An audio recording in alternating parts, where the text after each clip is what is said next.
தமிழ் என் தாய்மொழி மீட்சி வரணும். என் மொழியை சிதஞ்சு அடைஞ்சிருச்சு. ஒத்துக்கிறீங்களா?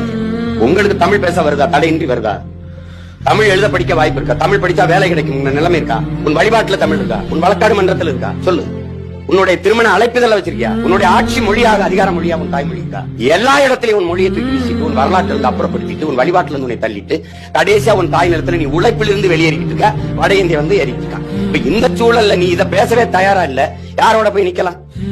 வாக்குக்கு காசு கொடுக்கிற இடத்தில் தான் ஊழல் லஞ்சத்திற்கான விதை ஊண்டப்படுதுங்கிற எண்ணம் உங்களுக்கு இருக்கா இல்லையா? ஒரு தொகுதிக்கு 15 கோடி இவர் முதலீடு செய்கிறார். அப்ப அதிகாரத்துக்கு வந்தால் 200-300 கோடி ஈட்டிக் கொள்ளலாம்ங்கிற நம்பிக்கையில முதலீடு செய்கிறார். அப்ப முதலீடு செய்பவன் முதலாளியா தலைவனா? முதலீடு செய்கிறவன் முதலாளினா லாபத்தை வைக்க முதலீடு செய்வானா? மக்கள் சேவைக்கு முதலீடு செய்வானா? இப்ப யாரோட நான் நிக்கலாம்? நான் ஜெயிக்கல, தோத்து போறேன். யாருக்கு கவலை? யாருக்கு இழப்பு? என் முன்னவர்கள் செய்த பிள்ளையில நான் பாடம் கற்றுக்கிறேன். அதை நான் செய்யக்கூடாதுன்னு நினைக்கிறேன். ஒருவேளை நான் என் கனவை நகர்த்தி கொண்டு அங்க விட்டா அதுல இருந்து இன்னொரு தலைமுறை எடுத்துட்டு போகும். இப்ப இந்த தேர்தல்ல